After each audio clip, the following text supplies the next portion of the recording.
fan. And any barmaid can be a star maid if she dances with or without a plan. Hooray for Hollywood, where you're terrific if you're even good. Where anyone at all from Shirley Temple to Amy Semple is equally understood. Go out and try your luck, you may be Donald Duck. Hooray for Hollywood. Ladies and gentlemen, boys and girls, children of all ages, welcome to a Radulich Broadcasting Network premiere podcast, Damn You Hollywood. And here's your host. He'll grab you right in the kittens. Ladies and gentlemen, he's science accurate, Mr. Wizard, Robert Winfree. Yay! Okay, I get the last two. What in the world is grab you by the kittens?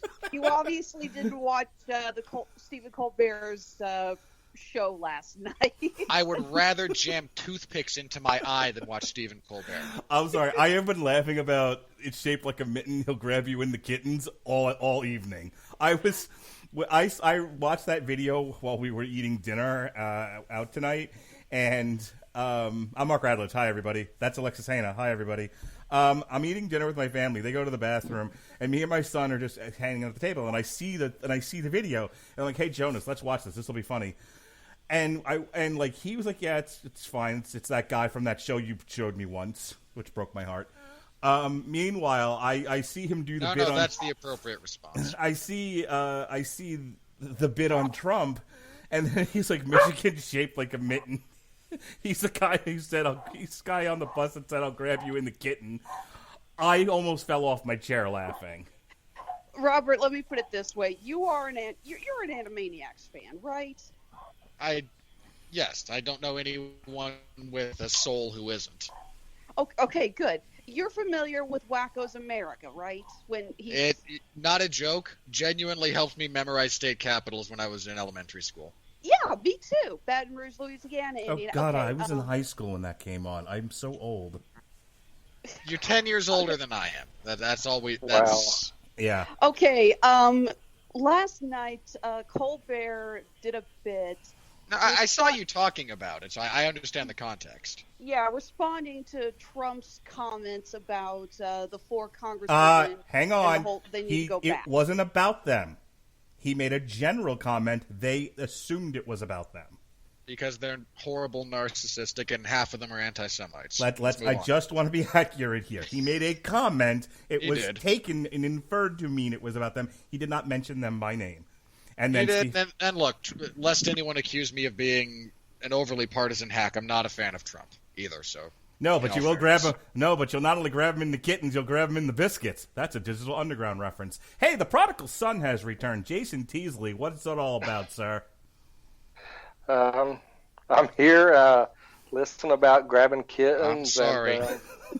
And by the way, it's not Digital Underground. It's a Sir Mix-a-Lot. No. I'm the one that said just grab him in the biscuits is Digital Underground. Yeah, it's Humpty Dance. That's right. I was going buttermilk biscuits. Oh, shit. Buttermilk biscuits, y'all. That's right. That's Sir Mix-a-Lot. I know the entire song. You are now my new favorite person, and prior to that, Alexis was just because of the kittens thing. All right. No, Robert, all you need to know is that Colbert last night, they did a new version of Wacko's America with new lyrics, responding to these supposed accusations. And yes, what was the line? It's like, "This one's from Michigan, shaped like a mitten. On a bus in California, you should grab him by the kitten." We've wasted almost 5 minutes on this. Loosely related. Did you see the updated version of Yakko naming all the countries in the world that Rob Paulson did? Oh, hell yes. Because he actually fixed it after the Soviet Union collapsed and added all the new countries. It is my goal in life to be able to actually sing that verbatim from memory. Just take it. It is on my bucket list. Plug mine in, okay. I could do the old one. I used to be able to do the old one, but after the Soviet Union collapsed, after that one went down, like, okay, fine. I'll have to go through it again, but I could get pretty far into that. I got pretty deep. All right. I can do like the first two parts, and then when he gets to the third one and starts naming African countries, I die. Well, I could make a bad joke there, but I'm going to restrain myself. Please don't. I almost said so as Africans, but you know. Oh no! And there we go with making subtext actual text. And there go the last few listeners we actually had. All right, so for all of you white men that are still listening, anyone listening to us is like, look, the fact that large swaths of Africa are politically unstable and prone to genocidal activity is not exactly a controversial proposition. It's a statement of reality. I have it on good authority. We're big in Canada and parts of Europe. Hey, can we get on with this now? Yeah, assuming the analytics we get are correct. I mean, if we have to, all right. Oh my today God. on Damn You Hollywood, we will be discussing Crawl. And So let me set this up. So Okay. this wasn't on the schedule originally. This week I kind of dedicated the entire week to things revolving around Doom Patrol, but that left a Tuesday spot open. And when I saw the trailer for this, I was like, Sam Raimi, alligators, hurricane. I'm in love with this movie and have to see it. And it went on the schedule partially to accommodate Robert Winfree's love for horror, partially to accommodate my love for disaster films, and because I think being eaten by an alligator in the middle of a Category 5 hurricane is funny. I've also found that anything involving hurricanes to me is funny. Earlier this year, I saw that heist movie that was involved, the hurricane heist, and I literally went because fast wind. So, like, that's how this ended up on the schedule. It's a little off the beaten path for Damn You Hollywood, but hey, what's life without variety, right, Robert? yeah, let me just I need to say this very briefly. One, I should have put up more of a fight about this movie if I'd done even like an iota of research into it, but I didn't because I'm stupid. And I will explain to all you people. Like, I had one of those moments. I assume you're all familiar with that meme of this is the exact moment so and so realized he done effed up. I had one of those. I had one of those sitting in the theater. The moment Alexander Aja's name came up as the director, I heard it in my head. It was at this moment, because Aja has, to put it kindly, a checkered filmography. Aw, When he's- somebody doesn't like Piranha 3D. I kind of enjoy that actually for what it is. I hate his take on The Hills Have Eyes. Genuinely loathe that movie. Has that man I made haven't anything I've seen? Probably not. Probably not. Doubt it. I mean, look, I love High Tension. Really. Great movie. For a great horror movie. Genuinely love it. I can enjoy Piranha 3D as a schlockfest, fair enough. Between The Hills Have Eyes, him being the writer of P2, and Mirrors. Was he responsible for Anaconda? No. Damn it. We have And- yet to track down who's responsible for that, so you could give them proper justice. I loved Anaconda. And look, Horns, I don't know, man. I'm torn on Horns because there's stuff about it that works, but I think trying to turn it into a whodunit was a big miss. I also really enjoy the source material because Joe Hill is a pretty darn good author. So, point being, Aja is, at best kind of 50-50, I suppose. But when he misses, he really misses. So I knew it. As soon as his name came up, I'm like, all right, I know what I'm in for. Mark, all you really need to know about this director is that in Piranha 3D starts out with a scene with Richard Dreyfuss on a boat singing "Show Me the Way to Go Home" before he is eaten by piranhas. That's such a Why aren't we talking about this movie then? Because A, you have to see it in 3D, Okay. and B, it's pure schlock crap. Hi, I'm the Mark. Have entirely we met? gimmick. There's actually a scene where a chick vomits at the camera. Awesome. There's a scene where a piranha eats a guy's dick off and then coughs up the part of the dick. And again, it's And stuff when you re-eats see it it. in 3D. Okay, so They we're gonna Yeah. stop release it underground. we're gonna stop the podcast and we're doing a watch along to Piranhas. Then we'll come back.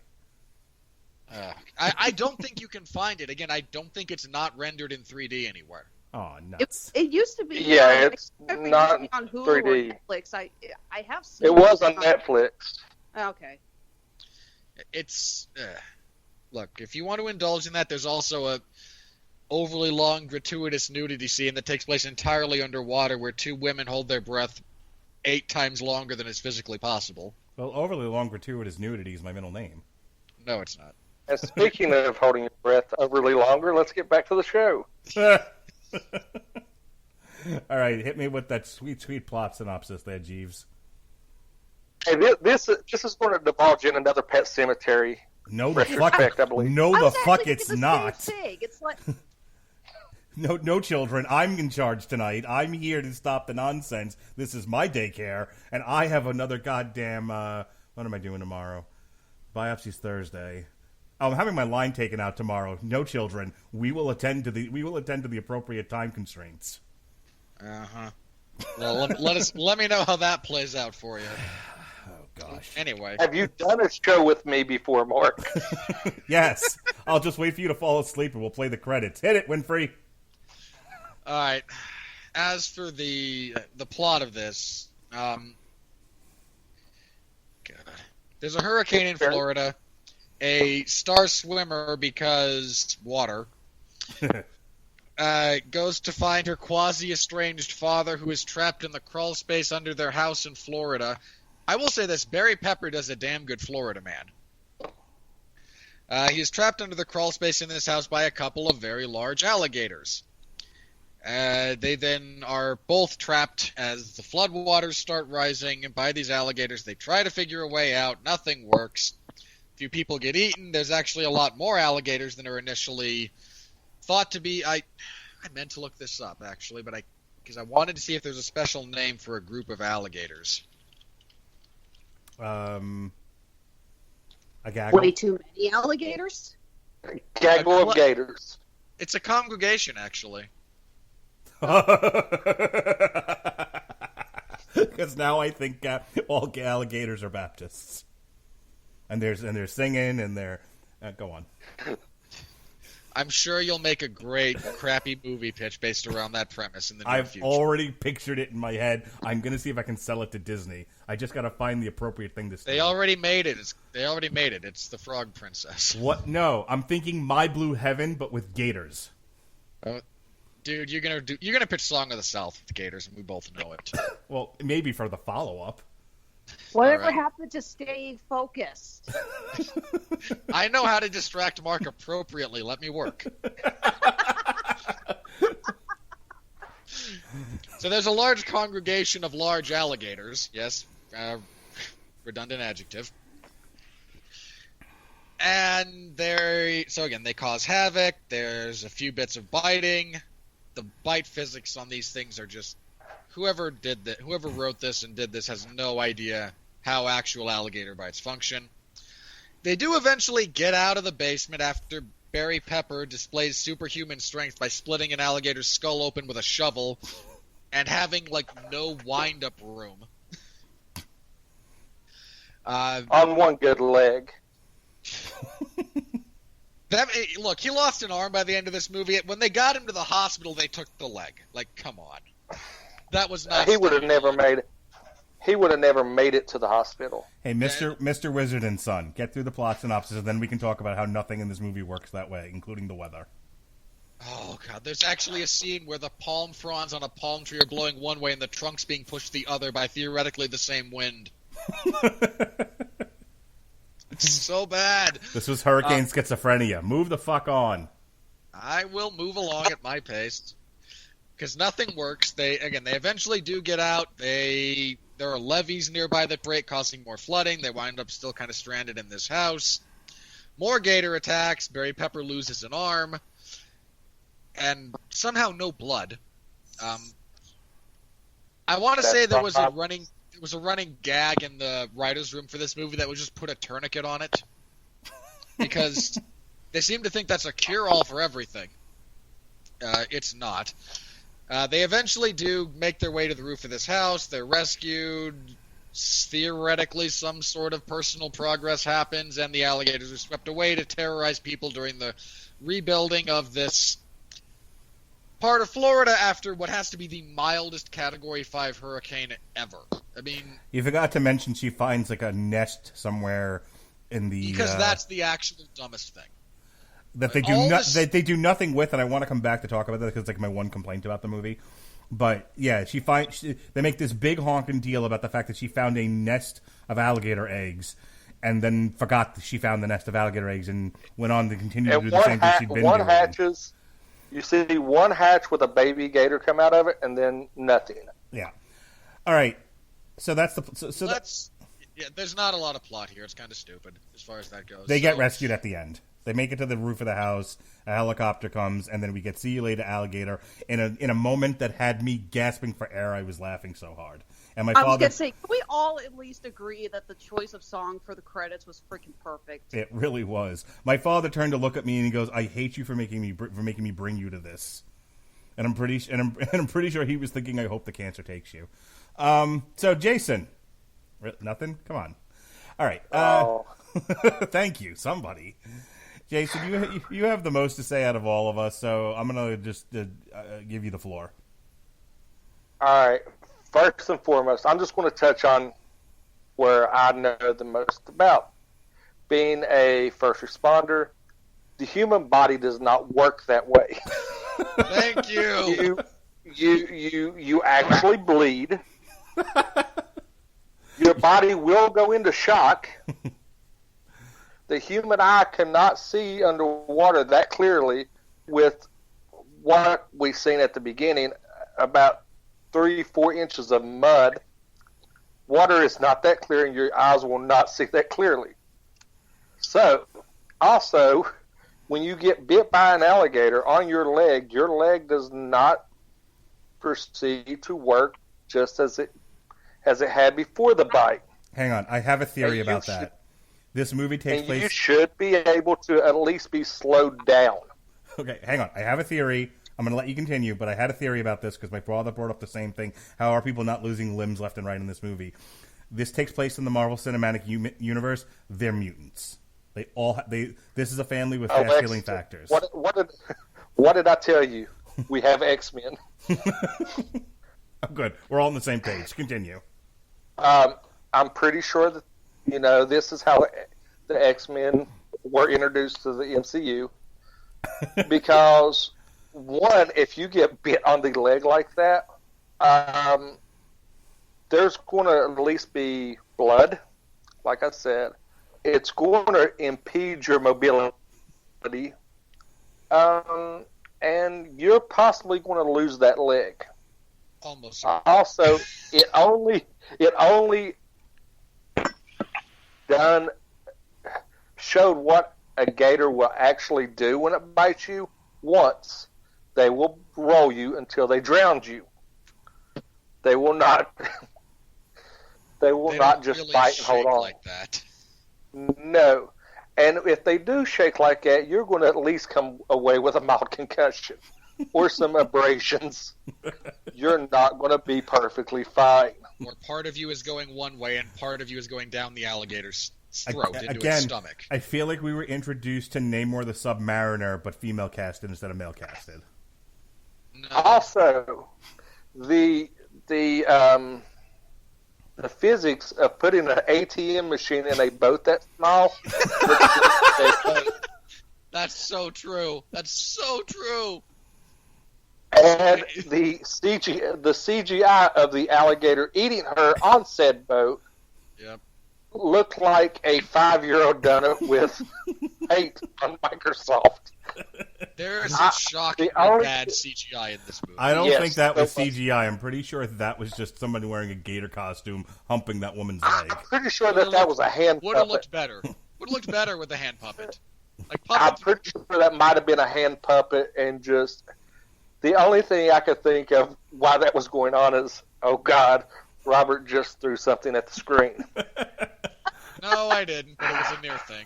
I almost threw something at the people in the row in front of me, though. They would not shut up. I couldn't stop. I had to stop eating popcorn because I was laughing too hard. Oh, I'm lucky that there was only me and 3 other people in the theater when I went and seen it yesterday. And the whole I kind of got really nervous when the dog goes swimming down the hallway. They can't kill the dog. I was really going to be upset. But Dude, then I was ready to text you if they killed the dog. Don't bother seeing this movie. Don't come to the review. You're gonna hate it. Then it's one of the rules. Like you can't kill the dog if you're dealing with any sort of property that is meant to appeal to the Western audience. You don't kill kids. You very rarely kill kids, and you absolutely do not kill dogs. It's a rule. With the exception of the Babadook and Planet Terror. Again, it can happen. It's just it has to be part of the buy-in that everyone kind of knows this is the type of movie that will do something that terrible. All right, continue, and the Jason. Babadook absolutely would. Let's see what other issues was I screaming at during the movie? There was a lot. Also, and when you shoot a gun into a gator's mouth, it's probably not going to take 6 shots. No, like if it takes more than 2, you have so badly aimed it that you're just hitting nothing but soft tissue. And then the drain pipe. Rubber. Another thing was, did you guys notice when she first got over there and looked down the drain pipe, there was only maybe a foot of water in it? Then when she goes to get in the drain pipe, it's completely filled up. You actually, when she first sees it as a gator actually walking down the drain pipe, and then 2 minutes pass and it's filled up, that really baffled me. The fact that the water physics in this are not consistent. The fact that she was able to outswim multiple gators. Yeah, that was. You're faster than them. No, you're not. While after getting attacked and having your leg almost split off, slung around like a rag doll, and you have no physical ailments due to it.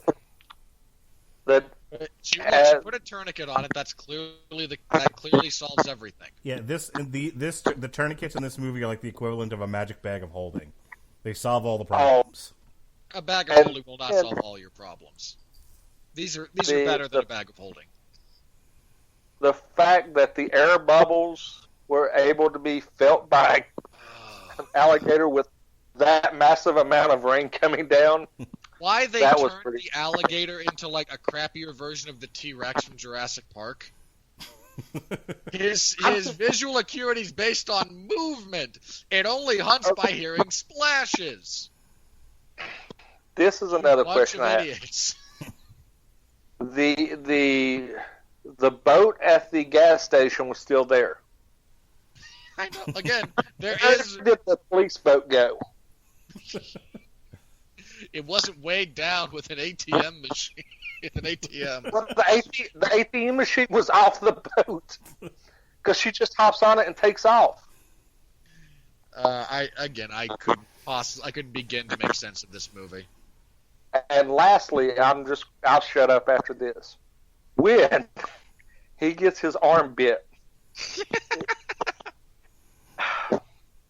one, that gator is a significant large gator. It carries weight.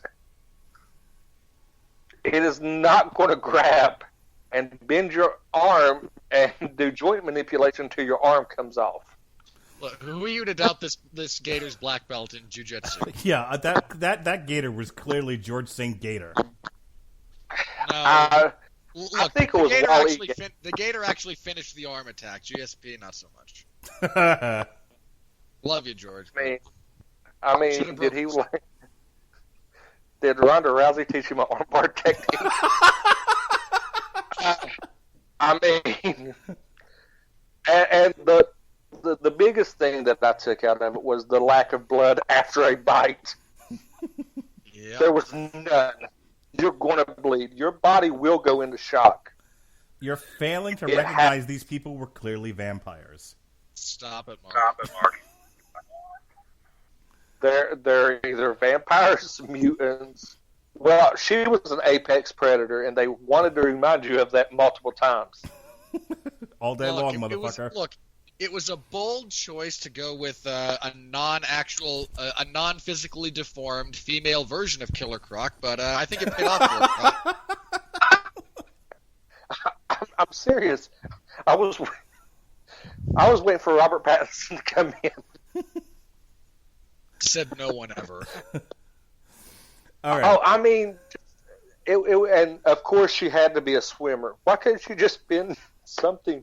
But no, she had to be a swimmer and prove herself that she is the apex predator, better than gators. That's screenwriting 101, baby. Alexis Hejna, what did you love about this movie? Tell me all the things.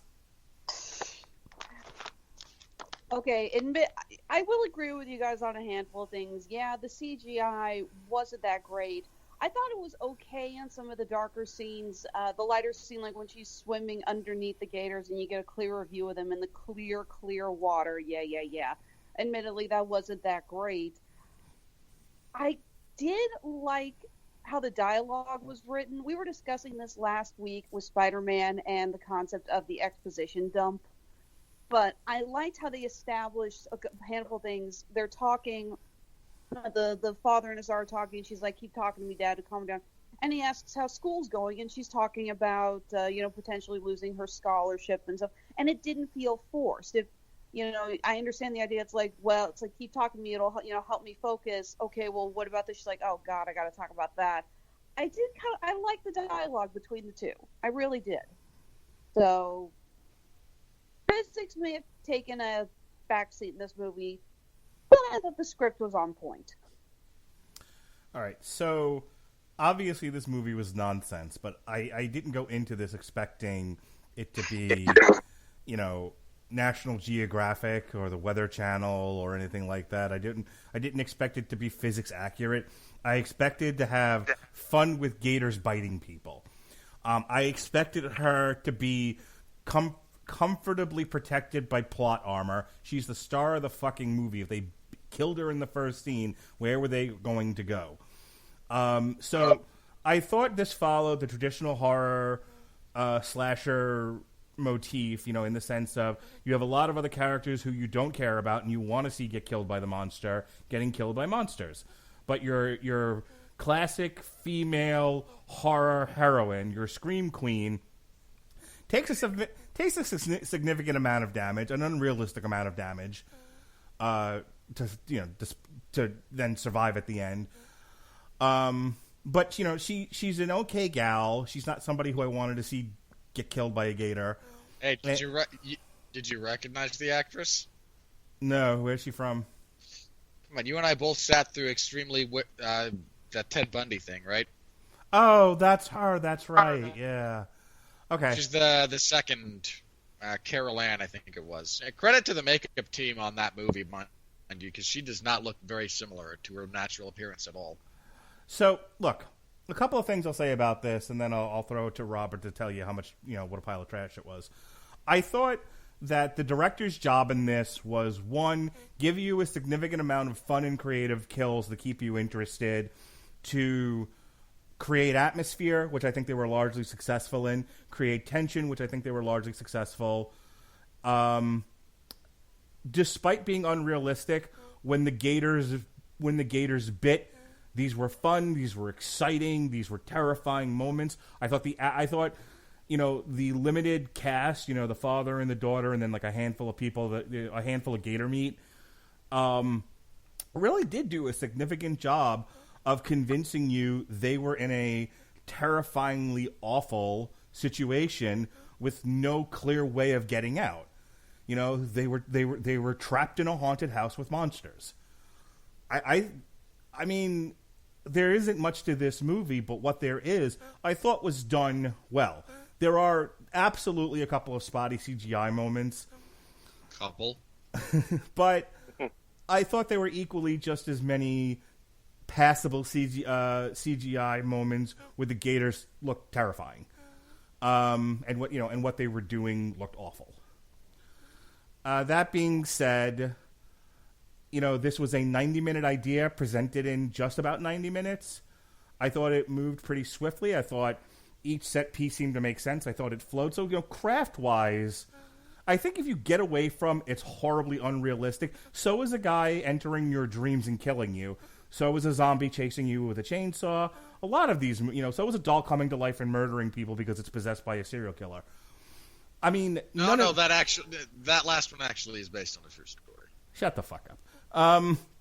So, better than AI killing you because of jealousy. Fair enough.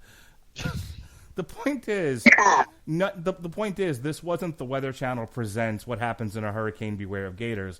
This was a horror movie with monsters chasing you through a haunted house with the added element of water, and so as long as they got the craft elements right of that kind of movie, which I think they were largely successful in, then I think the movie itself is largely successful.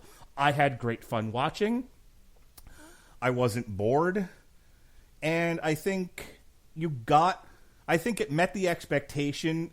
I think it met the passable expectation going into a movie like this. I think if you expected more, you were going to be let down. And if you expected nothing, it went well over that. Robert? All right, a few things. One, when this movie does work, is actually, I think, kind of after the Gator reveal, when they're kind of dealing with the reality of being trapped in this. I'm not even going to call that a crawl space. I've been in crawl spaces. If you can reasonably stand up, it ain't a crawl space.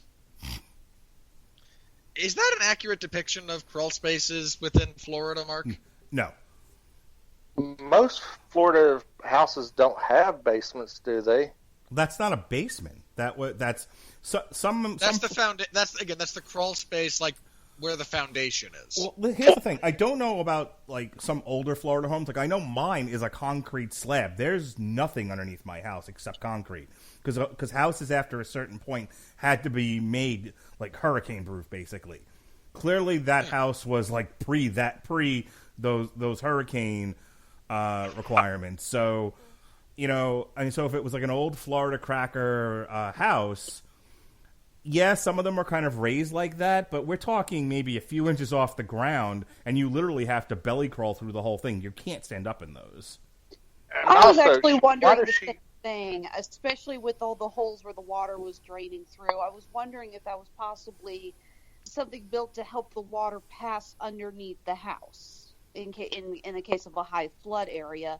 I didn't really know if homes were built like that or not. I've heard a lot of people saying that's not the way those are built, and most of those people live in Massachusetts. So that's why I asked Mark, because I've never seen one, but I've also never had to install anything in Florida that would make me go into a crawl space. Most of the places, let me say two things. One, most of the places where I live, it's newer home construction, and like I said, they're built on concrete slabs meant to withstand at least, I think, a Category 3 hurricane. Number one. Number two, let's think about the engineering of this. So you build this crawl space, you have all these electrical wires underneath, and then water's supposed to pass through there. Seems dangerous. Yep. I just got a question. Why does she literally crawl going to her dad? I know. Like that first time she gets down there. She was able to stand up to drag her dad. It's very clear that there is enough clearance between between the ground and the flooring of this house that you could stand and you'd have to hunch, but you don't have to crawl. And instead, she spends that whole time crawling. It creates atmosphere and tension. Maybe it was meta for the title. I do think that this movie did a really good job of setting up atmosphere, and I'm not going to lie.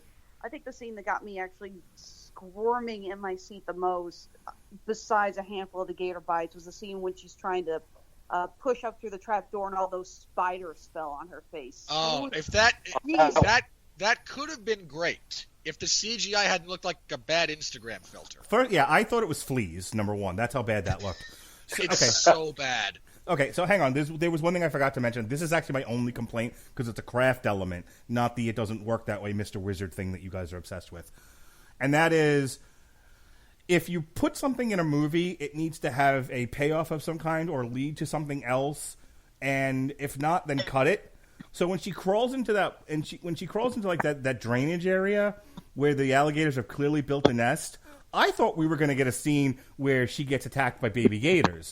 Like they were going to hatch and jump on her, and she was going to have them on her arms and her legs, and she was going to wiggle. It was like, get them off me, and pull them off, and it was going to be it was going to be gross and things like that.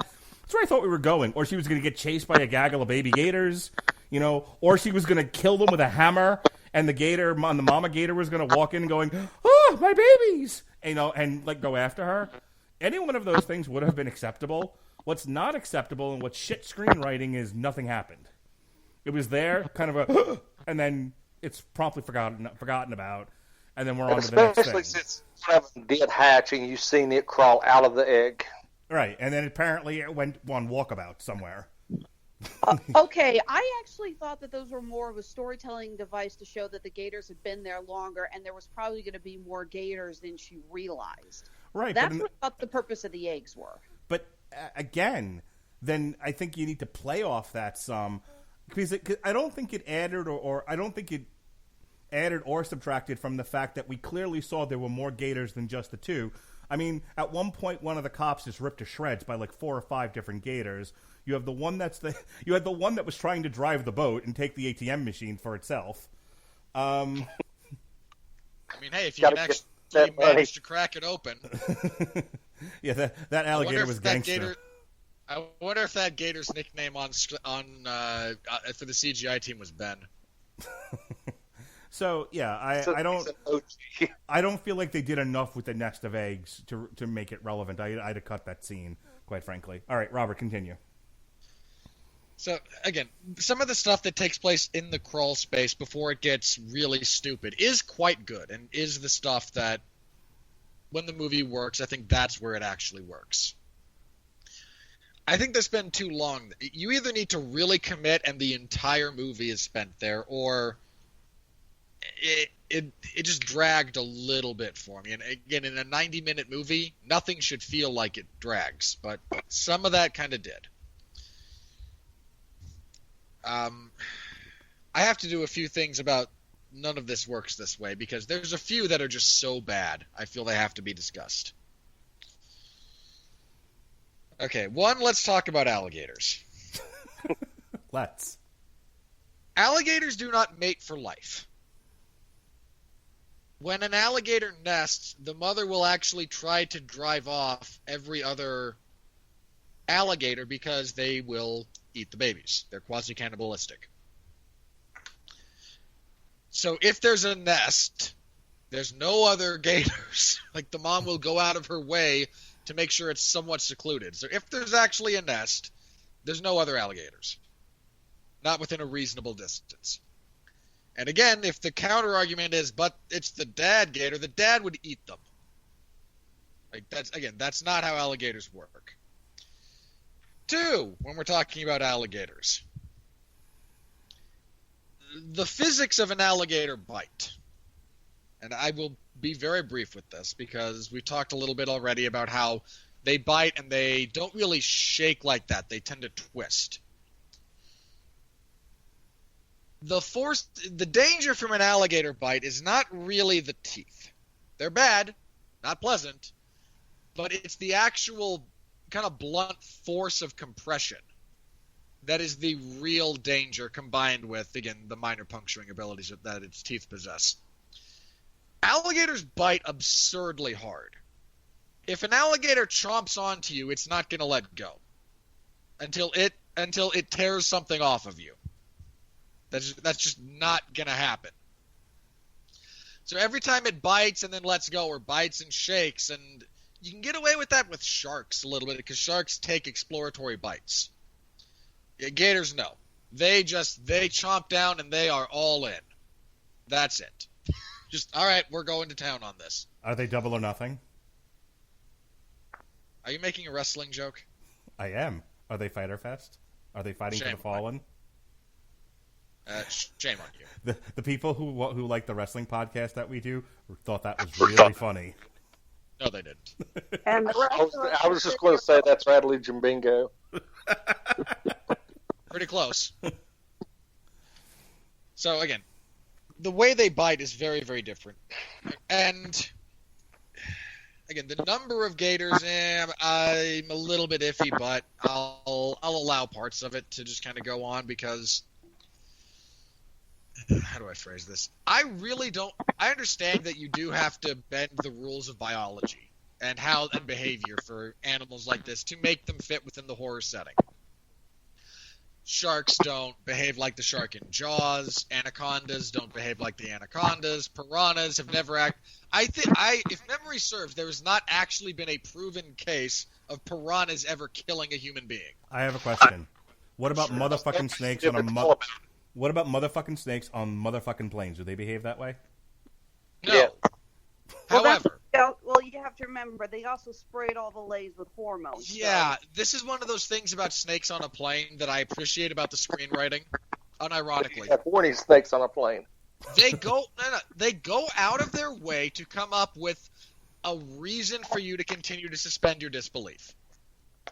And is it all that reason? Is it actually reasonable in the real world? Of course not.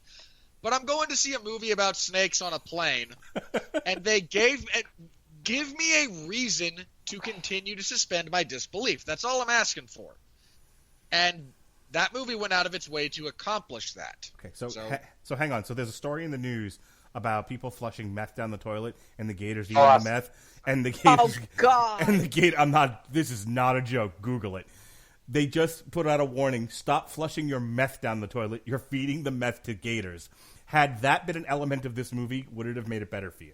Yes. Oh, I would have been all in. We need Gators. I have at least 3 musician friends on Facebook who are all trying to get a band called Meth Gators started. We need Crawl 2: Revenge of the Meth Gator.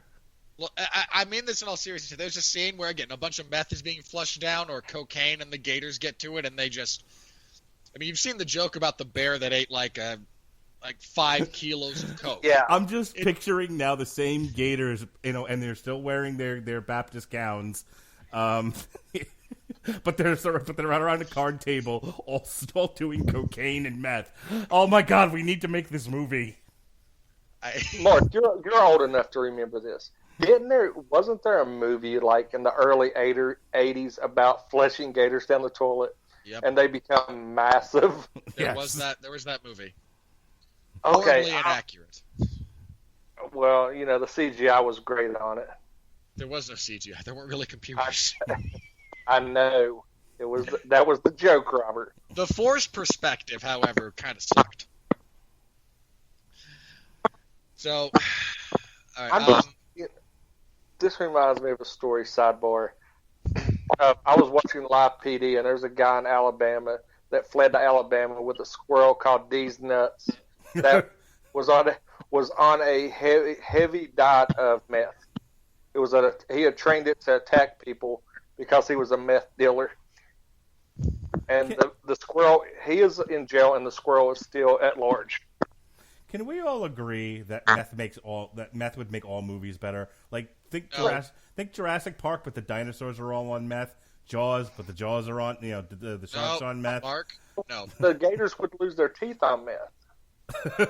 If only they smoked it for a while. That actually would work for sharks because they just naturally grow more teeth. They don't care about the side effects. All right, this is what we're talking about. Look, as much as I enjoy pitching terrible movie ideas, we got to move this on. So go ahead, Robert. All right. Before I pitch more ideas, there's a few bits of decent CGI with the gators. There's a few again in the crawl space when they get to be confined and menacing. That's pretty good. Then there's a few that are in that same area that are pretty bad. Like anytime they interact with a human. And there's a few different scenes when the people are having to react to like the slapping of the tail, and it's so badly synced up. It looks like really bad pro wrestling moves. Like, oh, I was supposed to sell that. Crap. Oh, so it looks like John Cena. Hey, look at you. I was going to go with CM Punk, but okay. Hey, look at you making a wrestling reference, Alexa. Good for you. You just called me Alexa again, didn't you? I said Alexis. Either that or you got, I don't know. I heard Alexa. I think what I said was Alexis. Alexis. All right. Tell me if you do a Vince. Stop it. You're about to go into your Vince McMahon. I can feel it. Stop it. Okay, now let's. Is it Vince McMahon or Richard Nixon? With you, it's always Vince McMahon. All right. Richard Nixon was a more moral human being than Vince McMahon. Ow. Look, I think Richard. Oh Nixon my is God. kind of a bad rap, generally. But We started this talking about Trump, and now we're talking about Nixon. okay, no, I'm just trying to burn Vince McMahon for being a giant bag of feces. So what else about gators and weather? It's not the Gators. Let's talk about hurricanes for a second. This is very explicitly a Category 5 hurricane. Now, for those of you unaware, I will be brief about this. The category of hurricane is determined by the wind speed. The more wind speed there is, the higher the category. Similar to how tornadoes tend to be categorized by the amount of things they can pick up. Like, the heavier stuff is that they can move, the higher they go on the Fujita scale. So for a hurricane to actually be a hurricane, there's a minimum of you have to have a wind speed that is a minimum of 96 miles per hour. For a Category 2 in a sustained fashion, not just bursts. To get to a Category 5, you have to have a minimum wind speed of 157 miles per hour, sustained. Now, I only bring this up because there's at least 2 scenes. In fact, there is one scene in particular where they exit the building in the midst of the hurricane, and I swear not a hair on their head moves.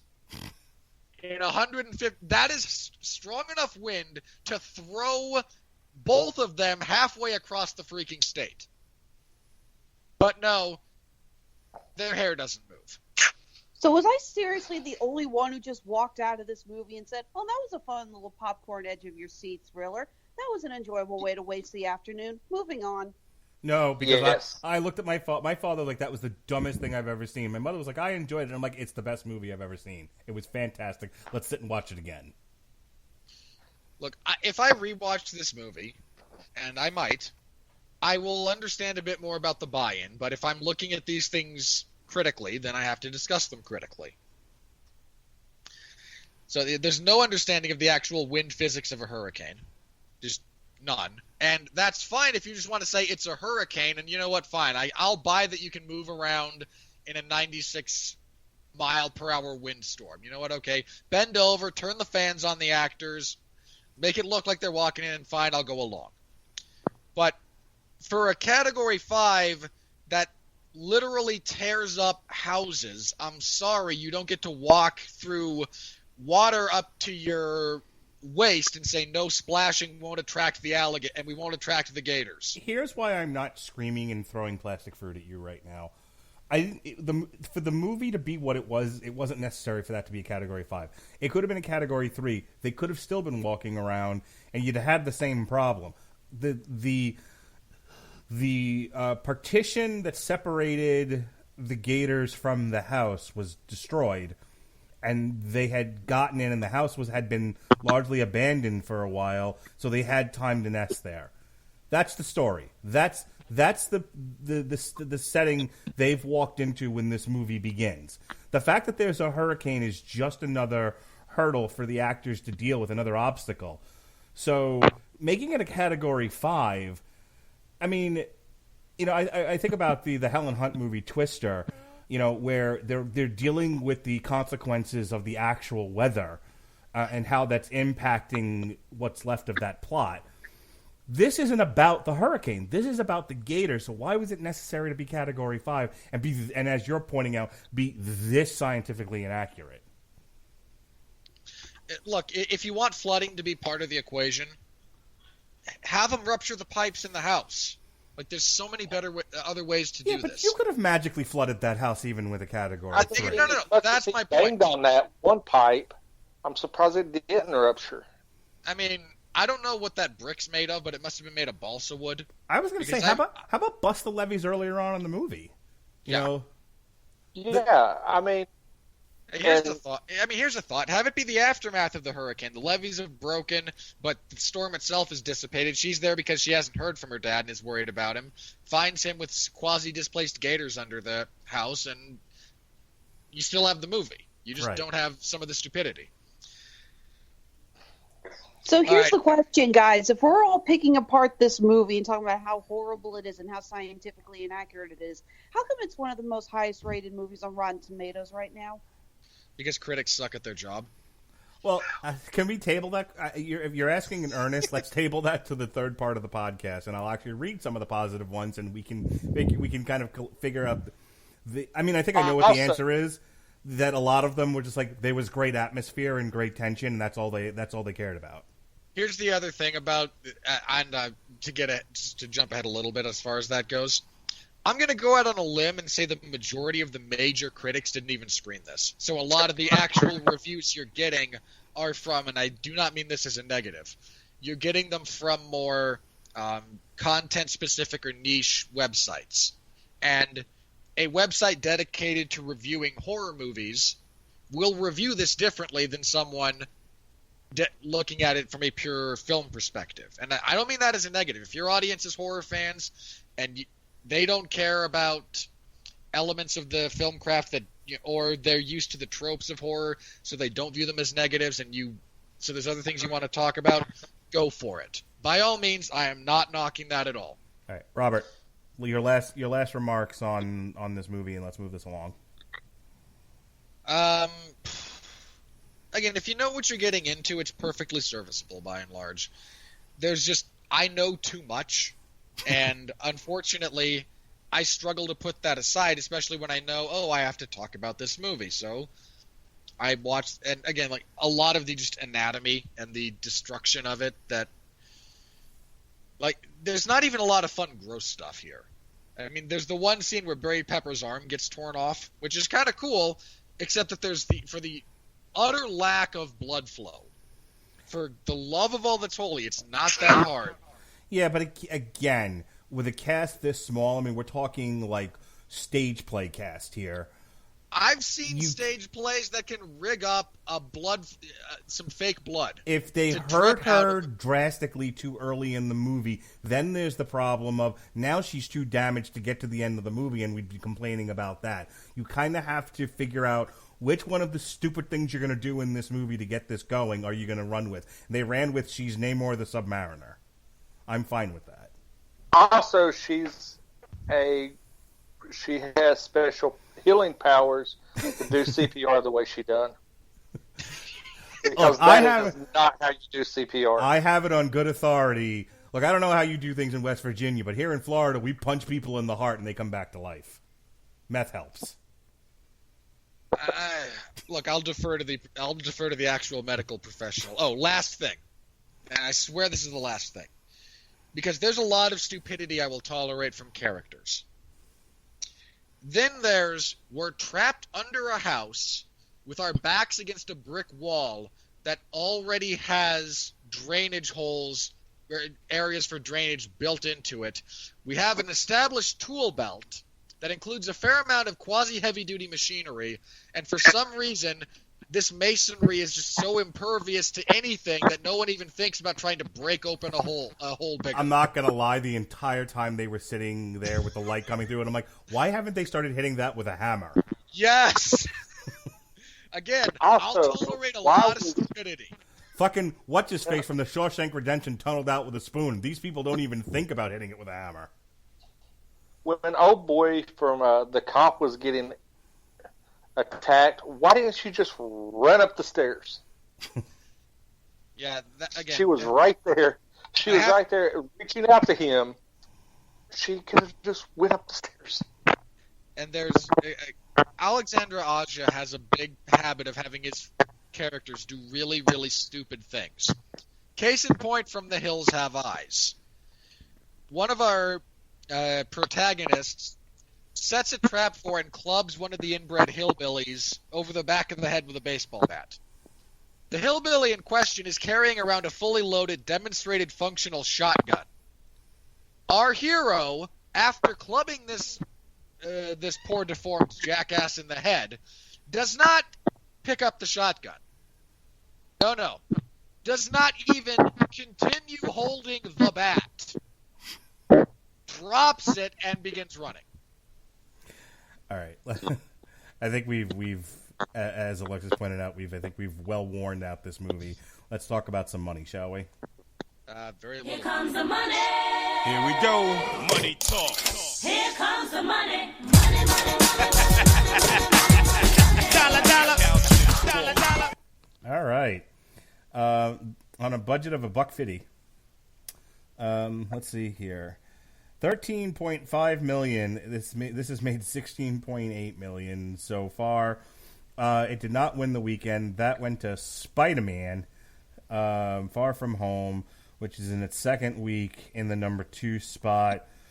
Crawl debuted at number 3. Toy Story remained in the second spot for its second week. Stuber, which is the new Dave Bautista movie where him and a Indian comedian drive around in a cab and hilarity ensues. In theory. Yes, yesterday fell from 3 to 5. Aladdin 5 to 6. Annabelle Comes Home 4 to 7. Midsommar 6 to 8. The Secret Life of Pets 2. Now You've Done It. Pickles is Pissed 7 to 9. Men in Black International 8 to 10. And I hate Avengers. that you put that on there for Secret Life of Pets 2. And Avengers Endgame. Come on, people. We're 7 million away. God damn. Not gonna happen. No, we're Lion so. King comes out and it's losing all of its theaters. Not gonna happen. Oh, we're so close. We can do 7 million. If we all go this weekend to go see it after Lion King, we can make this happen, people. Come on, people. Money in the mouse's pocket. Speaking of the mouse's pocket, Jesus Christ. So, real quick, before I was saving this for the money, but it has nothing to do with this movie. It's just something that I happen to have looked at today. So next year, 2020, the final chapter in the MonsterVerse, Kong versus Godzilla. I mean, maybe they intended to go past this, but this is kind of the Avengers of this franchise. Comes out next year. Do you know what Universal has literally resurrected from the dead and decided to put up against Kong versus Godzilla? The Invisible Man. I'll let you do it. The Invisible Man. Like the Dark World Empire Schmagegi. Do you know what I'm talking about here? The dark. What weren't they calling it? Like the Dark Universe? Yeah, or the something Dark stupid Universe. Like that. Yeah, and then they released the Tom Cruise Mummy movie, and then everyone just kind of walked away from that, pretending it didn't exist. Yeah, so I thought the Dark Universe was dead, and they decided, maybe not everyone's from Gotham, and not everything needs to be a cinematic universe.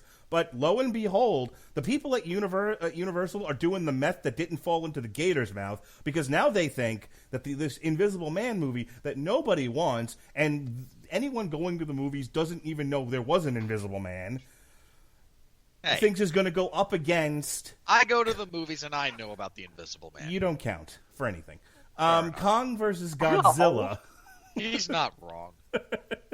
Oh, stop. I put Dr. Sleep on the schedule for him. He knows I love him. No, I think that's just a horrible manipulation tactic. You said I'm accommodating you, be accommodating. I think I said to you, I've just been hit so often that your act of generosity confuses and angers me. Stop talking about our abusive relationship on air, Robert. Yes, sir. Now get in the kitchen and make me a sandwich. Now listen. No. Laughed at that as hard as I did. My goal is Subtitles for all of our podcasts. My You should goal not is be to- laughing as hard as you are. my goal is to get you to belly laugh at least once during these things. So yeah, I don't Your life understand. is unfulfilled. Yeah, I don't understand what possessed Universal to think that the same weekend as Kong versus Godzilla, even though Kong versus Godzilla right now is at 384 million. I mean, it's fine. It underperformed. It didn't do what they wanted it to do, but it wasn't unsuccessful by and large. And The Mummy was hot trash that failed. Who thought this was a good idea? Who's starring in it? It doesn't matter because you'll never see him. It's John Cena. Womp, womp, womp. No, the John Cena line. I believe Shocked saying that. I want to say Johnny Depp is in it. I don't have the time or the patience to look for it now. But I think, Alexis, if you want to look it up for me, I think Johnny Depp's in The Invisible Man. Anyway, I just... Hang on, I'll let me... there are let me wait. 52 weeks in a year. You're telling me there wasn't one weekend that you thought was a better idea to introduce your stupid Dark Universe movie that no one's going to go see? That you think, you know what, fuck it, let's go head-to-head with Warner Brothers? Are you mad? Mad? I don't... Well, it is interesting if they're trying to restart the Dark Universe, because after I remember reading this after Tom Cruise's Mummy just was destroyed. The next movie that they wanted to launch was going to be, it was like Frankenstein's Bride. Yeah, Bride of Frankenstein. Yeah, so Invisible Man wasn't. Were they actually even on the bringing back roster. Aaron Eckhart as Godzilla? As It's not Depp. Wow. as Frankenstein's monster. Guys, it's not Depp. It's Oliver Jackson Cohen. I do not know who that is. I'm looking. You guys, did you guys watch The He Haunting? is perfect Invisible Man. Did you guys watch The Haunting of Hill House on Netflix? No, not yet. I have a brother who keeps insisting I need to watch it, but I keep getting sidetracked by the terrible stuff Mark makes me watch. He is a part of the main cast of that. He's been in a couple of other things, but it looks like The Haunting of Hill House is what's kind of kick-started his career. He plays Luke. So. I will keep that in mind if and when I watch the movie. Okay. Well, we're not doing The Invisible Man. I refuse to add it to the schedule. I'm not... Look, there's a lot of things I'm willing to support because of my love of all things mainstream and, franchise and terrible. I even the Dark Universe is beyond the pale for me. I cannot support this. The plot actually looks interesting. This is what it's... Again, this is Wiki, so it's subject to scrutiny, but this is what the premise for The Invisible Man says. After her abusive ex-boyfriend commits suicide, naive widow Cecilia begins to rebuild her life for the better. However, her sense of reality is put into question when she begins to suspect her former boyfriend is not actually dead as she had thought. Wow. So we're actually doing if Kevin Bacon had survived in Hollow Man? Don't bring up that movie. Come on! Josh Brolin, Kevin Bacon. Here's the thing. If they want to remake The Invisible Man, I don't know why you would. Again... We're not a literate culture. Nobody remembers it. Look, I barely remember The Invisible Man, and the one that I keep thinking of is the bit from Amazon Women on the Moon, where he's not really invisible and he's just running around naked, which I think is hilarious. See, I keep thinking about the bit from Abbott and Costello. There you go. Even better. Look, if you... What they should do is just re-release Abbott and Costello meet Frankenstein. There you go. Because that's how... I love that movie. It does look like this film, according to this, the studio wanted to, the main focus now on the studio is that they realized one of the biggest problems of the 2016 Mummy, besides it existing at all, was that it was focusing too hard on the connection from film to film, which I think if you saw the movie, you will agree with. Oh yeah. No, even yeah. I couldn't bear to see that one and took it off the schedule. I unfortunately watched it. There was one scene I liked, and that was it. But no, it wasn't Tom Cruise epically running in front of a green screen. No, actually, it was the bit when they find out that the palm identifier changes between Jekyll and Hyde. I actually thought that was kind of clever. But it looks like the studio is saying that this may relaunch the Dark Universe, but they're trying to focus more on individual content and individual storytelling and less building of the cinematic universe. That's adorable. Universe dressed up as Warner Brothers DC for Halloween.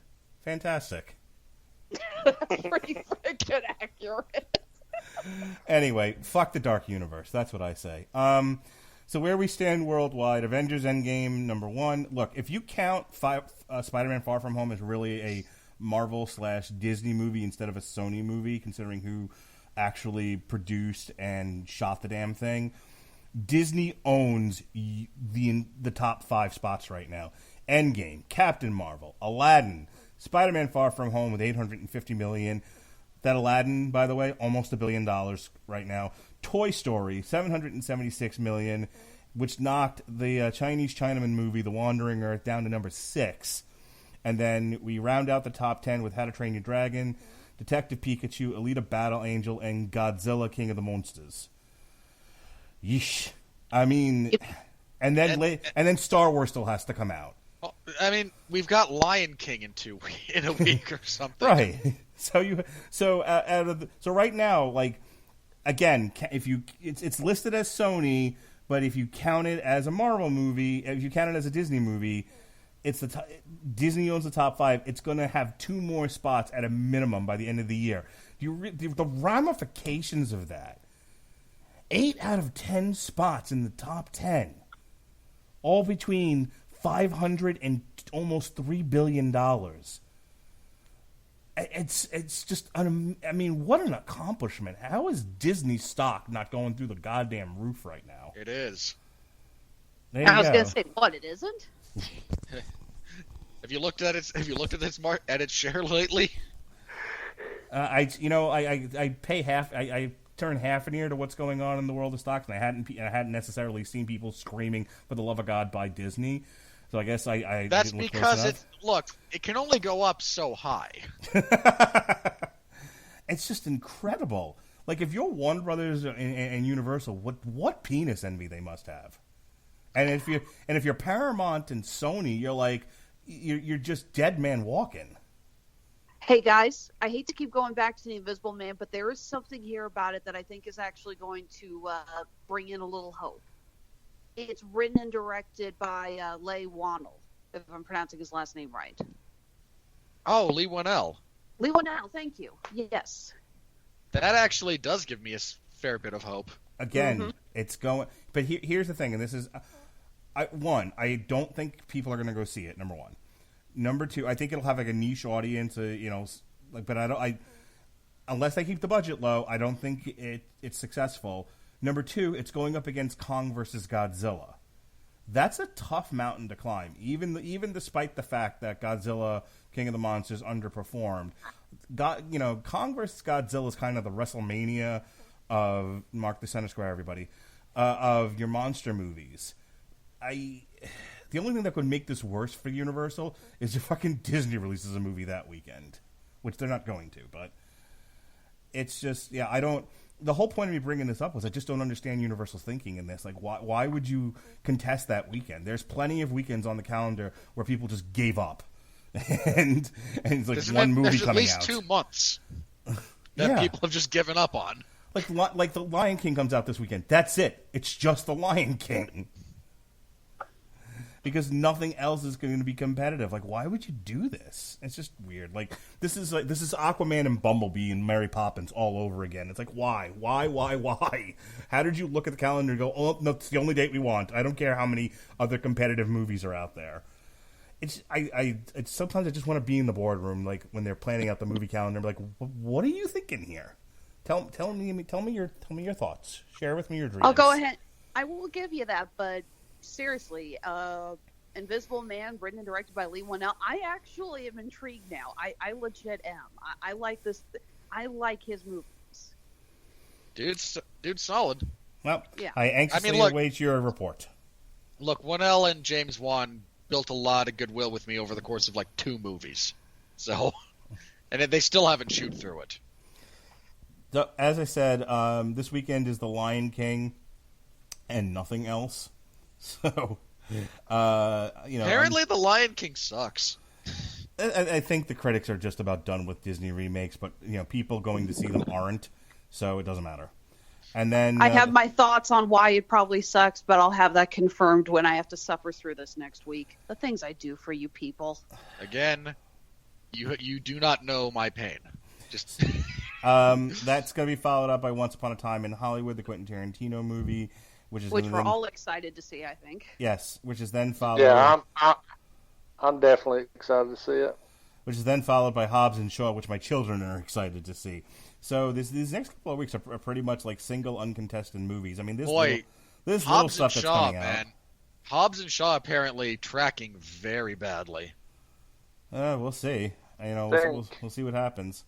All right, I think that does it for the money. So. Let's move on here, and after our extended discussion of why in God's green earth would you release the Invisible Man against Kong versus Godzilla, here we go with the final part of our podcast. But I just gotta know one thing.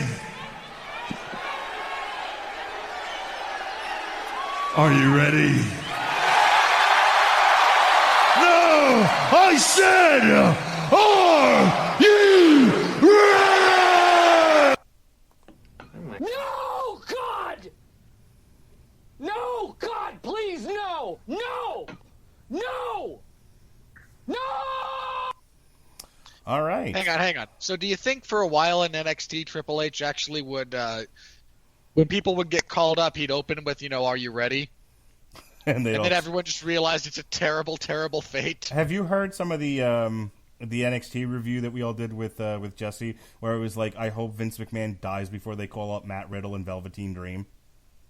Yeah, I heard that. Have you seen the latest Laughing Vince bit? No. Where they call up the street, like Vince and Triple H. Paul, we need the Street Profits. I know but Vince, they're our champions. I know, pal, but we need them. Trust me, big plans for these guys. Yeah, I saw some of that stuff. Saw that ladder match. The one who did the thing. Great stuff. All right, if you really need them.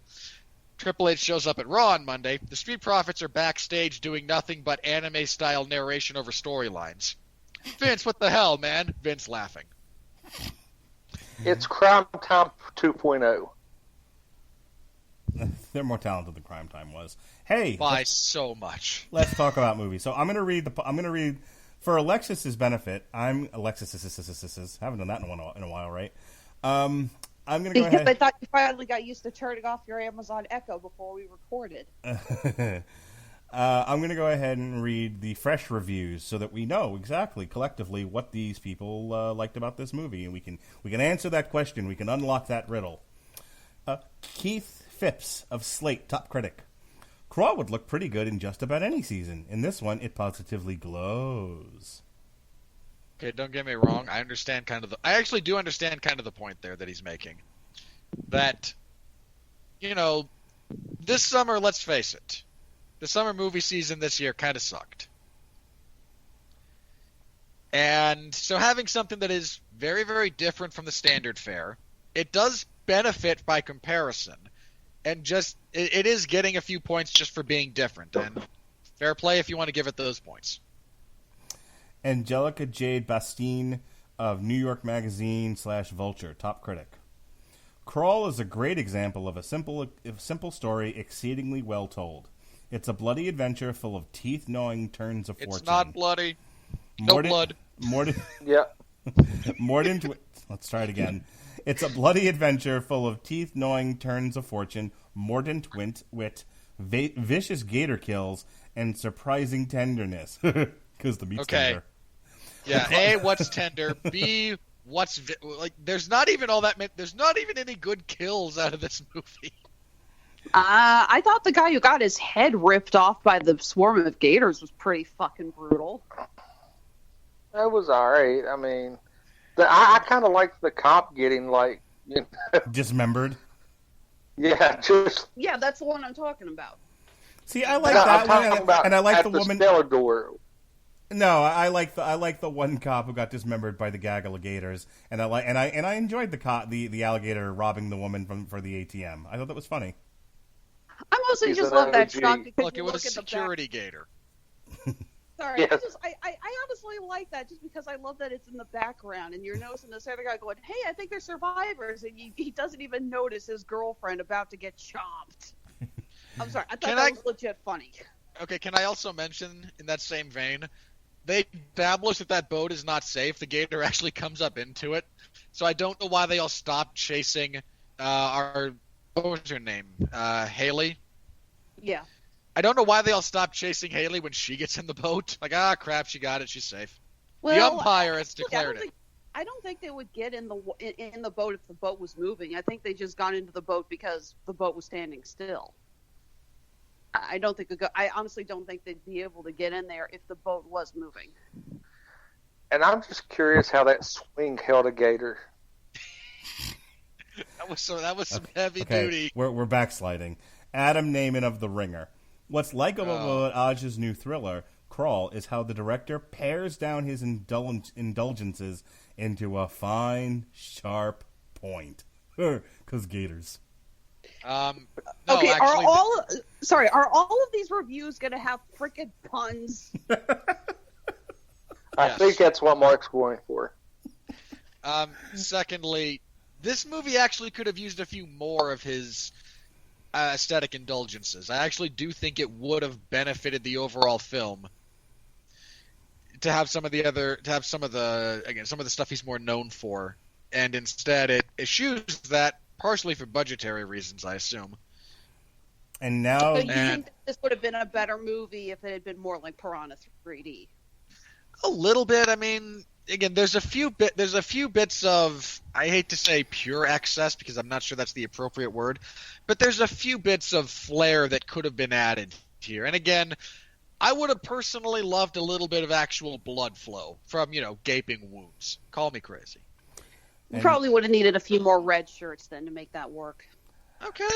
Again, that's one of the reasons I think if you set the, I kind of am coming more around to the idea of, again, like a post-hurricane cleanup, because you've got all the cleanup crews that they can chew through one at a time. all right, and now the living embodiment of a Prius driver fart, Eric Oh, D. Snyder of EricDSnyder.com. You self-employed bastard. Like an alligator, the movie is efficient, mean, and behaves the way you'd expect. Considering how wildly inaccurate this is to alligator behavior and behaviorals, But- no. That is such a cop-out sentence. It's like that doesn't install anything in the reader. It's like, what are we supposed to take away from that other than the fact that you think you're clever? I was waiting for it to include it's an apex predator. I mean, I assume that's coming. All right. somebody has to have their review. Let's see if Nick Johnston does it of Vanyaland. Vanyaland. Crawl is a wham bam, thank you ma'am. Blitzkrieg of Okay. No. of goofy fun. You don't get to make references to, like, the 80s when you review. No. Nope, here we go again. Take two. Crawl is a wham bam, thank you ma'am. Stop it. Blitzkrieg. Every time I do it, I shake my ass. I want you to know that. I Blitzkrieg. believe you, but I wish you wouldn't. Take three. I'm going to keep running this play till we get it right. Crawl is a wham bam, thank you ma'am. Blitzkrieg of goofy fun, only intending to outright entertain you for the duration of its 88-minute runtime. It's Okay. not a goofy film. Again, I think a couple of us are saying it it would have been better if it was goofy. Could have used a bit more goof. Frank Achlen of Flick Feast. Creepily engaging and fixating. The bouncy bloodshed in Crawl should inspire those to run rather than walk to a helping of old-fashioned horror-induced hedonism at its celebrated naughtiness. I'm pretty sure this guy was paid to write. And I don't mean paid to do the review. I mean somebody from the studio signed a check for this gentleman. Yeah, I'm pretty sure he's just reading copy. There's no. I struggle to believe that even if he enjoyed it, that was his takeaway. Joe Fryer, the Victoria Advocate. The fuck is what? You found a publication so obscure. Barry Pepper and Kaya Scolodario as a father-daughter duo battling alligators in Florida during a Category 5 hurricane is scary good fun. The sleeper hit of the summer. It's barely made its budget, and its budget with $150. Yeah. It's a sleeper, but I don't know if we're going to call it a sleeper hit. Again, I definitely took a nap.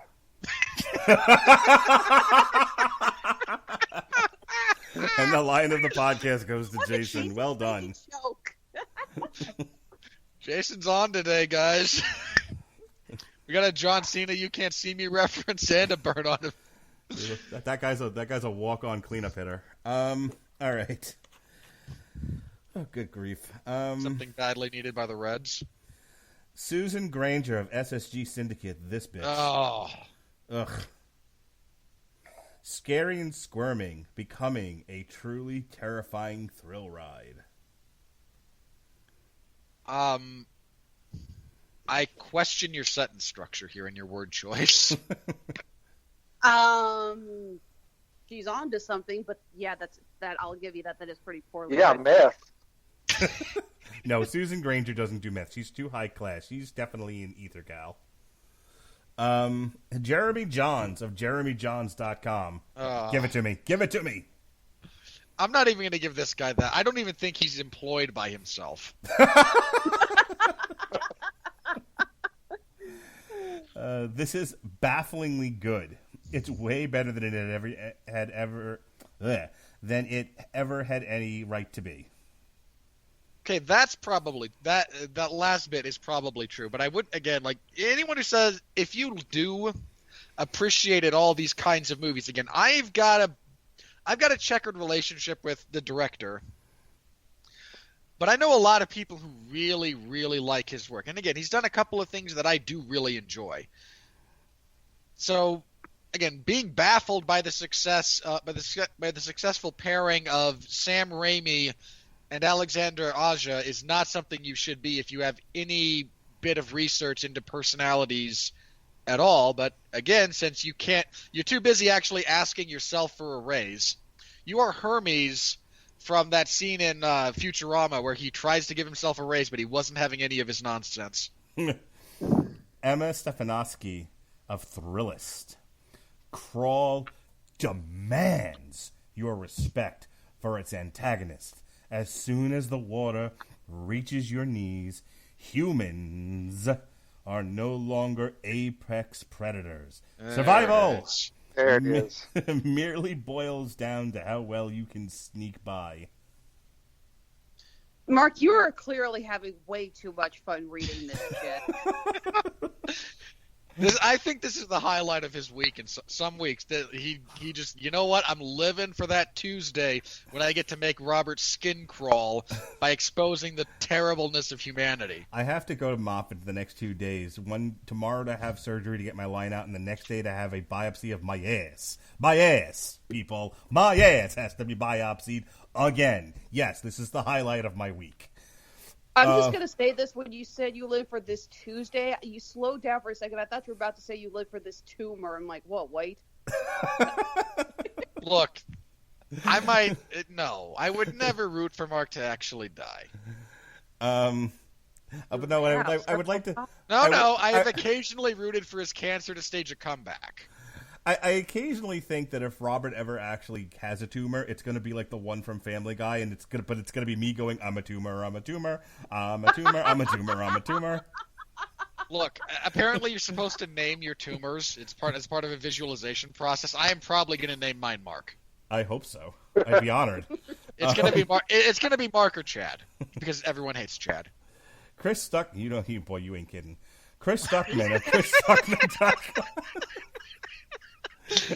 The one thing the whole world agrees on, everyone hates a Chad. Okay, Chris Stuckman of ChrisStuckman.com. Oh, God, why are you alive, Chris I Stuckman? like Stuckman. I follow him on YouTube. We'll work on that. I had a blast watching it. Just wait. This is the type of horror film that I need a couple of times a year. Ugh. Okay, fair enough. Yeah, there's nothing Why, wrong does with he that. suffer from insomnia? Fair enough. I like to see a couple of actually potentially interesting horror movies come out a few times a year just so that I don't have to worry about the fate of the genre. Because I have in the past been worried about the state of horror. I will say this. If it wasn't for my background, I would have enjoyed this movie a lot more. But just like any show that I watch that has a medical tone to it, I will pick it apart. That's why my wife cannot watch TV shows with me, because I will point out this is not how it works. If she just really wants to binge Grey's Anatomy and you just... Maybe that's why I enjoy this movie more. If I had any semblance of medical training, then I wouldn't be a self-employed artist. And to be perfectly honest, I'm a Boy Scout with a first aid merit badge, and I know how bad this is from a medical perspective. I was just going to add, and I didn't bring this up earlier. I actually have a crippling fear of alligators and crocodiles. They legit terrify me. I'm sure that works towards your enjoyment of the scare factor of the movie. So Yeah. I think you're getting very, just different perspectives with this review, which makes it kind of fun. Jeffrey M. Anderson of Common Sense Media. Insidiously simple. What a horrible oxymoron. Common Sense Media. Insidiously simple, compact, and clever. This killer alligator movie, complete with slowly rising floodwaters, is relentless and absolutely terrifying. It's a career best for director Alexander Aja. Okay. No, it's not. No. I think that most of us are in agreement here that Piranha 3D was much better. I have to be the only one here who's actually seen High Tension, right? Yes. Yes, I have not seen it. I've seen High Anxiety. Stop it. Okay, oh god. I've seen How High. Seen a housefly too, eh? But I ain't never seen an elephant fly, motherfucker. Molly Henry of the Block. Okay, seriously, if you're a horror fan, in all seriousness, if you're a horror fan, I can't, again, it's got some, again, it's bloody, and there's some weird twists to it. But if that's your bag, and happens to kind of be mine, it's pretty darn great. And again, I know someone who will largely defend to the death the quality of horns. So I really struggle to find there a compelling argument for this being his career best work. Don't get me wrong. Better than a bunch of it. Again, Mirrors is just so bad. Like, it should be studied. All right, a few more, and then we're going to call it a night. Molly Henry of the Blogging Banshee. Oh, God. Wait, does that mean even reading her words will, force me to make a death saving throw? My D&D references aside. Mark the right corner square, everybody. Crawl is the perfect summer... No, my D&D thing has never been added to the bingo chart. Don't even bring that up. Take two. Crawl is the perfect summer creature feature, bringing action, scares, gore, and tons of thrills. Where was the gore? Yeah, you're reading copy. There's no gore. There's not even a whole lot of... I'm going to go out on a limb. While the movie is intermittently creepy and tension building, I don't know. I didn't get scared, apart from some crappy jump scares. Let me cut this off and ask a very serious question here, and then we'll read one or two more of these, and then we'll call it a night.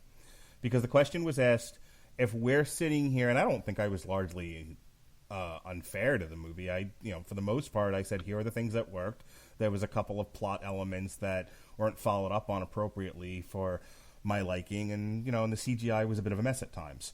I don't think that's unfair. That being said, so the question was asked, why was this critically reviewed higher than really it should have been? And let me go right to the point of this question. This thing was put out by Paramount Pictures. Of all the movies that Paramount worked on this year, and I can bring up the list if we need to again, why would they go out of their way to pay for reviews for this movie in particular? A $13 million budget B-flick horror movie. If I had to guess, and given some of the tenor of the reviews, there's a couple of things that they're really kind of hoping for the traditional horror high return on low investment. Because when horror hits, it's almost always with a smaller budget, and... You're talking about like a Blair Witch effect. We made this movie for $150, but it made $1 billion. Look, you want a list of all the movies that are made very cheaply in the horror genre that then have significant returns on investment? Because it's long. It starts with the house that Freddy built in New Line. Right. First two Paranormal Activities, the Saw movies, long list. I mean, the number of production studios that owe their continued existence to the just consistent payout for a decent horror movie is, I mean, Lionsgate. Again, Lionsgate's not around without Saw, just pretty much straight up. So I think they're kind of hoping for that. there's also a bit of, and we've talked about this because I get pissed when reviewers bring it up as a negative to the film. There's a lot of fatigue around certain things in movies right now. Be that superheroes, be that franchises more generally, be that just really, really, really, really stupid movies. And this movie gets a lot of stuff wrong, but at least it's somewhat consistent to itself. It was fairly competently made. Yeah, and I think there's a lot of reviewers just kind of so glad I don't have to review another Marvel movie that, yes, this looks so good just by being different. So I'm wondering how much of this was fallout from the last night. Because Paramount took a bath on that, and it kind of recovered with the last Mission Impossible. But for the most part, Paramount doesn't have a whole lot left in the chamber. And so I'm wondering if the strategy was, hey, let's focus on talking up a bunch of small-budget movies, and maybe one of these will end up being enormously successful. I mean, it's not a bad strategy to go for, in all honesty. Oh my God! Did you know there's a new Saw movie coming out? Yeah, with Chris Rock. Or Chris Rock Rock's producing in it. Samuel L. Sam Jackson. All right, Alexis, you want to weigh in Look, here? my rage is... I my don't rage want to about talk that about the is stupid significant. Saw thing until it becomes a thing. Alexis, you want to comment on this, or are you like, all right, guys, let's move it along? I've been kind of fading in and out, honestly. All right, moving on. You're not going to sing the Jigglypuff song for yourself?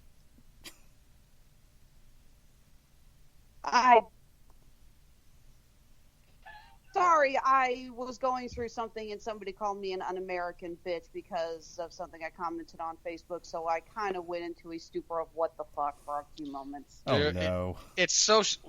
just... It's not worth the effort. It's really not. Speaking of not worth the effort, Matt Donato of We Got This Covered. Oh, God, I hate this guy. Crawl is sensationally thrilling, aquatic nightmare filled with carnage, bubbling chaos, and all the creature feature intensity that makes this summer must-see horror event.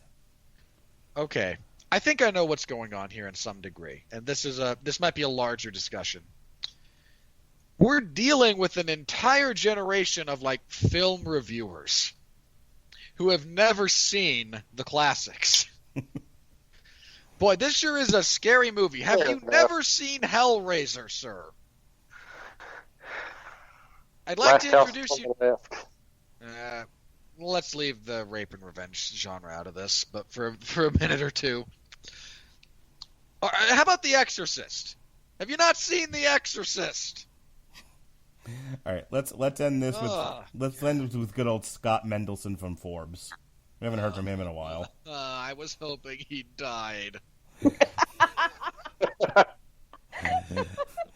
I don't know why. I'm disturbed that my reaction was death rather than just retired. Now that I think about it, I don't know why Paramount hid this one from most movie critics, but it's a rock solid genre flick that delivers on its promises. You're not very familiar with the genre, are you, sir? You're just saying genre flick because you don't have another word for it.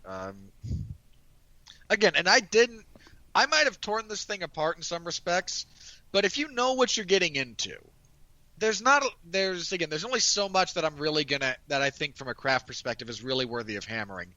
Parts of the CGI, elements of the pacing and narrative, we talked about all that. So he's not wrong to say it's a pretty solid genre flick in and of itself. That's largely accurate, but hey, why did your dad liked it, by the way? Roger Moore of Movie Nation. Oh boy, formulaic but harrowing. I'm not sure a formulaic movie where you know everyone's going to survive can be harrowing, just by definition. And now it's not the dumbest review you've read so far tonight. Not even the dumbest review that guy's ever posted. And now the last word from a site that admits it gets paid to review things because they're a bunch of shills. Invite them to your event, or they'll go crazy on a podcast. Perry Nemiroff of Collider Video. Oh God! This fucking site. Why do we even dignify their existence? Because they still exist. Mark, I'm sorry, Mark, you really got to find some new critics because it's getting a little old that you say name and immediately Robert goes, "Oh God!" It's becoming that's becoming formulaic. That's fair. A batshit wild summer thrill. Forget edge of your seat. I had to stop myself from jumping out of it a few times. Crawl is a must-see on the big screen with a packed house. This couldn't be more of a horseshit review if she had made all the S's dollar signs, you fucking hack. Tell us how you really feel, Mark. Oh, everybody on Collider should just go walk into the woods to live deliberately. Jesus Christ. They wouldn't get the reference if you told them that.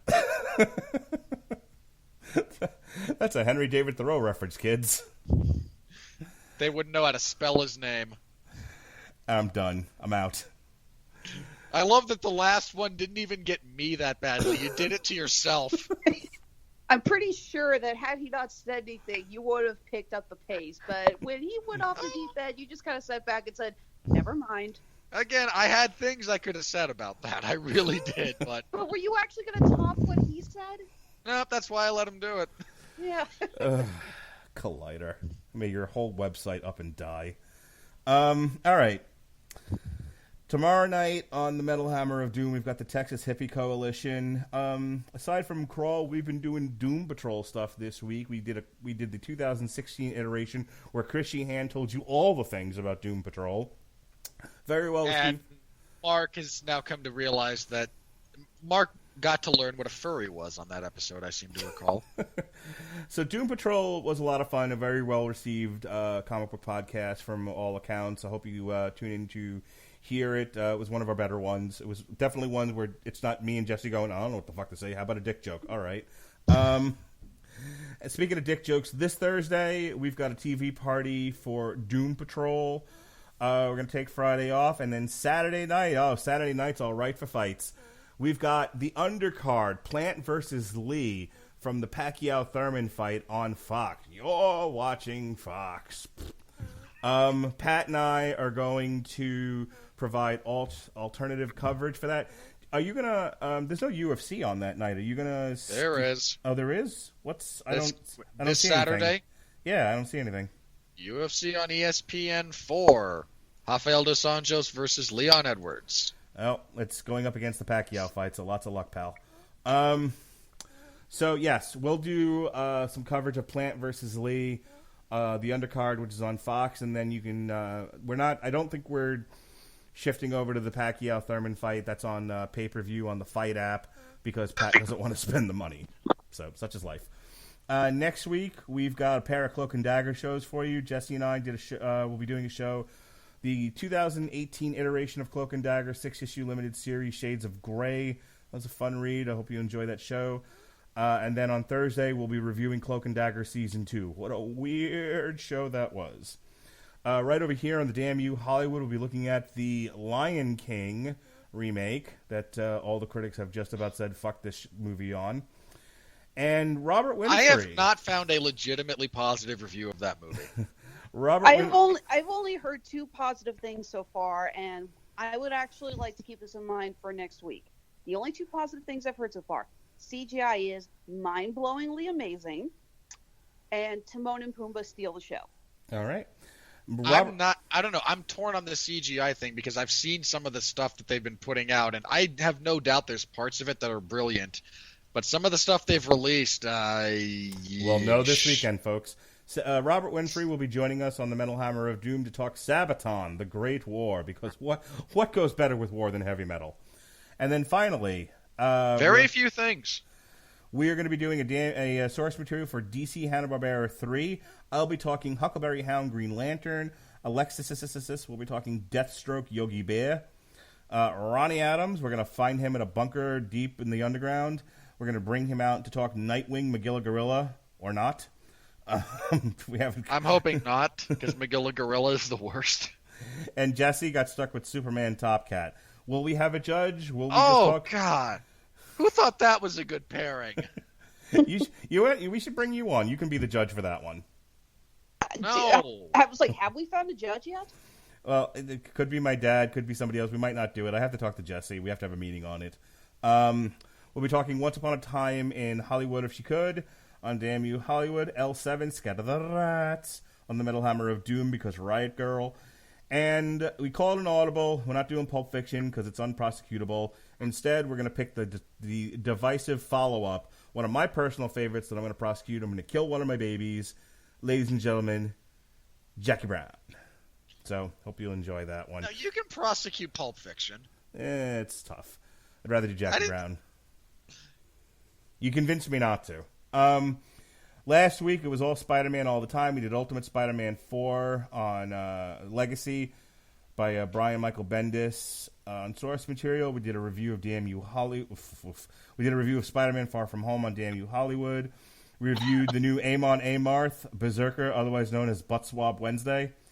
And finally, Sean and I did an on-trial for Spider-Man 3. And then Pat and I got together and did a commentary for Iron Eagle. That was a lot of fun. So it's a fun movie. Indeed. So hope you all enjoyed. Horribly stupid, but a lot of fun. Yeah, it was a lot of fun. So hope you all enjoyed that. Alexis, sell your shit.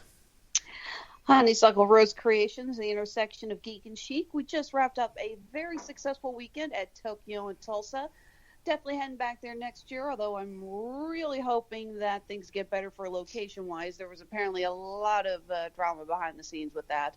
Our next event is a Kansas City local. This is going to be interesting. It is the Kansas City Nerdlesque Festival. This is Nerdy Burlesque. This is our first time working an event like this, so I have no clue what to expect or what's going to happen.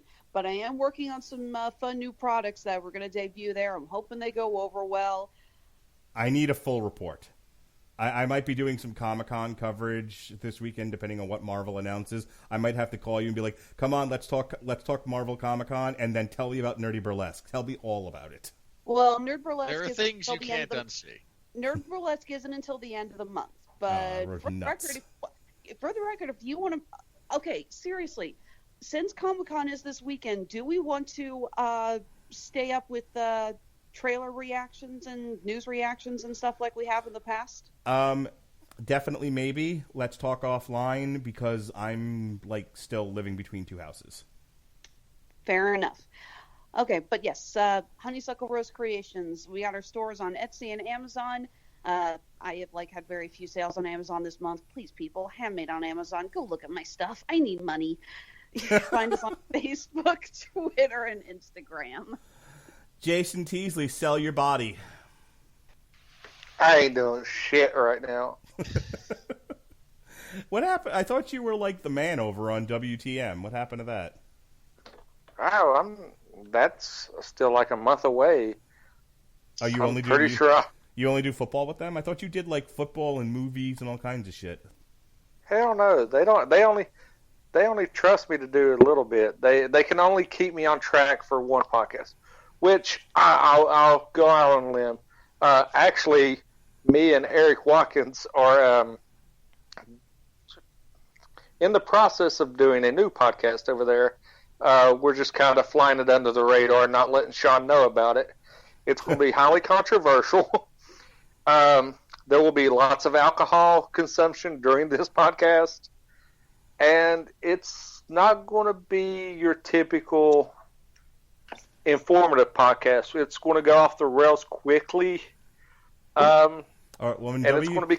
When WTM tells you that that's too much for them, you bring it to me because this is the right and proper home for off the rails alcoholism. Well, me and Eric we've discussed that there will be a 6-pack of alcoholic beverages drank prior to even hitting record, and we're going to tackle any and everything, whether it be controversial or just whatever we feel like saying. You're hurting my feelings by not having this on my network now. How am I not getting an hour of you drunkenly yelling at the internet? I don't know. I guess I fell out of your good graces once I discontinued the cheap seats, and stop it. Jesse went on to bigger and better things and left me in the dust. So now I just do guest spots for you. Dude, I took away what was legitimately the most trafficked podcast we did, and he still lets me do this. And Yeah. I stopped doing one of the other top fives. Literally, I got an email. Hang on. Literally, I got an email going, "Hey, we'd like this podcast back." I was like, "Fucking take it. I don't give a shit." Robert was like, "What the hell, man?" All I'm going to say is, I don't know if it still holds true, but me and Melissa still hold the record for the most downloaded podcast with Mark. Okay. Well, I'm looking forward to Jason Teasley's Drunken Ramblings. Robert, We're calling it the Black Irish Podcast because he's black and I'm Irish. again, when you get fired from WTM for this nonsense, know you have a home. I'll be your pop TV to their Spike TV. Oh, an Impact reference. Oh God. No, you always have a home here, especially for nonsense like that. Speaking of nonsense like that, tell me all the MMA coverage you're doing. No. I will tell you part of the MMA coverage I'm doing. This Saturday, we'll be covering UFC on ESPN4, which I think is going to wind up as like a public service announcement that will come on at odd hours and just say, this is what happens when heavyweight fights happen to good cards. How much do you think the Pacquiao fight's going to bite into this nonsense you're covering? Probably not all that much. You don't think so? This is not a very well-promoted card to begin with. I don't think there's a lot of buzz behind it. I don't think Pacquiao's going to take too much from it.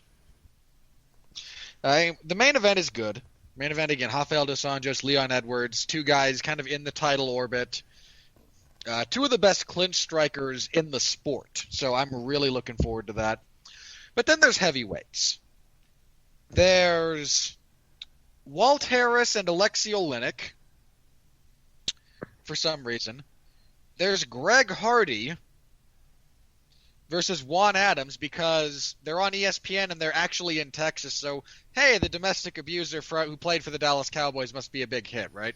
When is What's-His-Face versus Frankie Edgar? Week after that is Holloway and Edgar. August 3rd? No. August 27th. No, July 27th. July 27th, yes. Why is this not on my calendar? Because you haven't put it there. No, I subscribed to like the UFC calendar. That's how I knew about the other thing. Dude, the UFC on the internet sucks. They are terrible about updating crap. Okay. They are just the worst. Okay, but so the next UFC pay-per-view is July 27th. Yes. Alrighty. As it is currently situated. Might change between now and then because the sport is crazy. Oh, there's also a rematch between Andrei Arlovsky and Ben Rothwell on that card. Their first fight was 11 years ago at Affliction Band when both of them had already been in the sport for over a decade. I hate my life sometimes. Anything else? Oh, God. There's no Jeff for the 411 Ground and Pound MMA podcast for last week and the next week. He's busy at San Diego Comic-Con, so it's just me. This coming Sunday, again, it's just me, but it will be a review of that ESPN card and a preview of UFC 240. So many Canadians. I don't know what to do with myself. Maybe I'll come on. Maybe if I have time to watch a replay of the UFC card, I'll come on and keep you company. I'll hold your hand. I'll caress it gently. Okay, look, I'm okay talking with you. I draw the line at touching. Thank you, Dean Martin. Was that actually a Dean Martin line? It is in one of the movies about the Rat Pack where he says to Sammy Davis Jr. on stage, mind you, so it's somewhat of a bit. He was like, "I'll dance with you, I'll sing with you, I'll even pick cotton with you, but for the love of God, don't touch me." Oh my God. So in this relationship, you're Dean Martin and I'm Sammy, baby. Dean was absolutely the most talented member of the Rat Pack, and I mean unequivocally. And he and Sammy had just some of the funniest bits. They did. All right, I think we're done here. We've now drifted into talking about the Rat Pack. That's as good a sign as any that we're fucking done with this mess. Ladies and gentlemen, I hope you've enjoyed our review of Crawl. For Alexis, for Jason, the prodigal son who has returned to us from places unknown. For the man who hates his life, Robert Winfree, I'm your mandated reporter, and frankly, I'm mortified. Be well, be safe, and behave.